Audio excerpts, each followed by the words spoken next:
O delegado Gustavo Mesquita, que é presidente da Associação dos Delegados de Polícia aqui de São Paulo, gentilmente está aqui conosco, né? E a gente vai conversar com ele agora. Gustavo, muito obrigado pela gentileza por atender aqui o Jornal da Record News. Boa noite, Heródoto. Eu que agradeço a oportunidade. Para mim é uma honra enorme falar para você, seus telespectadores, minha admiração por você e pelo seu programa. Gustavo, essa transferência, a gente foi dita agora, eu estava conferindo, foi decidida no Tribunal de Justiça aqui de São Paulo. Mas isso é uma declaração dizendo que os presídios estaduais não são seguros o suficientes e por isso eles foram transferidos para presídio federal?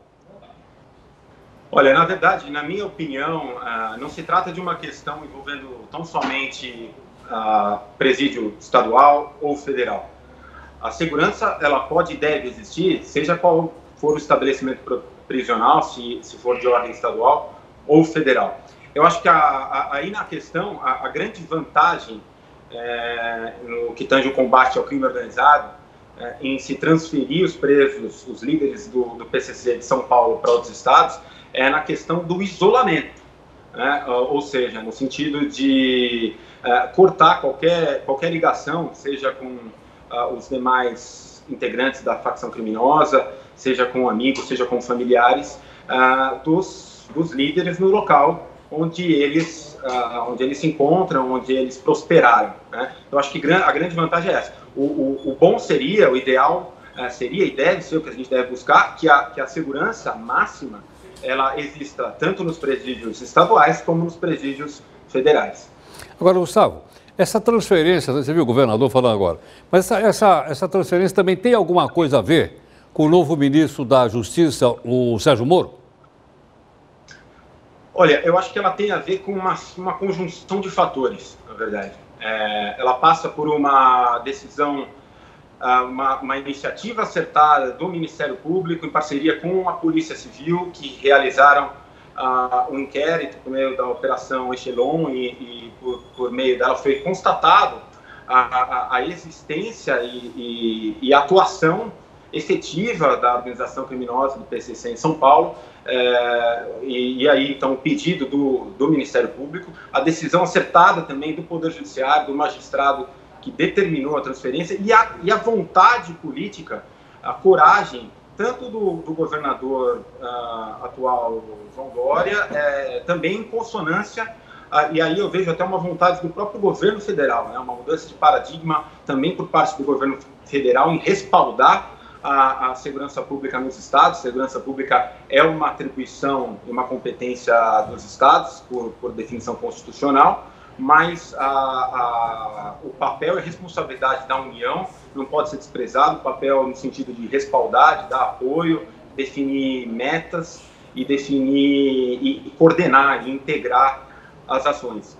Eu entendo que essa medida já deveria ter sido tomada há muito tempo, já no estado de São Paulo, não foi por uma postura leniente, de tolerância e até mesmo de falta de coragem do governo do estado, do governador, dos últimos secretários, do secretário de Segurança Pública, do secretário de Administração Penitenciária, no sentido de aceitar tergiversar com o crime organizado.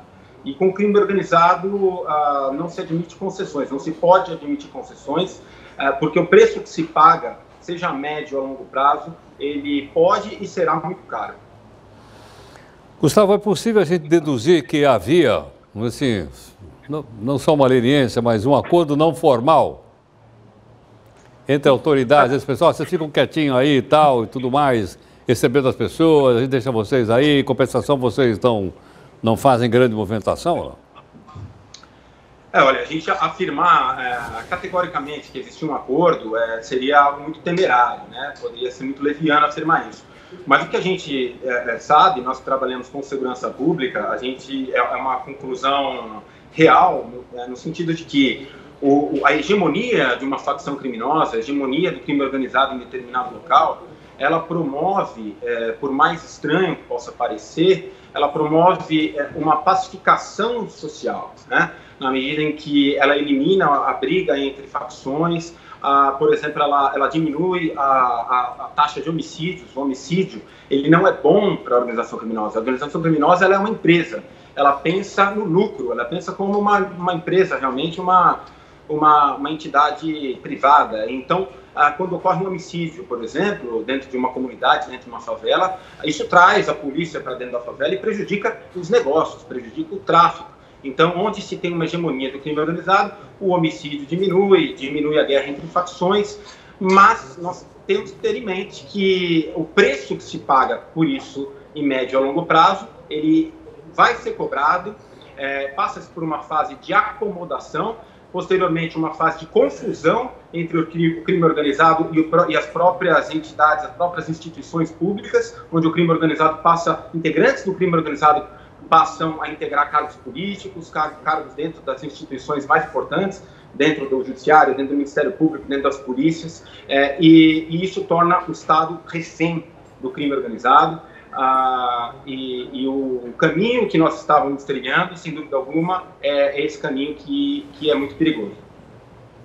Agora, Gustavo, pela sua experiência, o que aconteceu hoje é o suficiente ou novos passos precisam ser dados? Perfeito. Eu acho que é um passo importante, né? Mas ele ataca a ponta do problema. Ele ataca, é uma medida paliativa que precisava ser tomada, foi importante ser tomada, porque a situação chegou até aqui. Mas isolar simplesmente e transferir os líderes da organização criminosa não vai fazer com que a organização criminosa deixe de operar e prosperar. Para a gente desarticular efetivamente as organizações criminosas, nós precisamos investir em inteligência, em investigação. Nós precisamos desarticular as estruturas financeiras do crime organizado. O crime organizado, ele sobrevive por meio da sua estrutura financeira.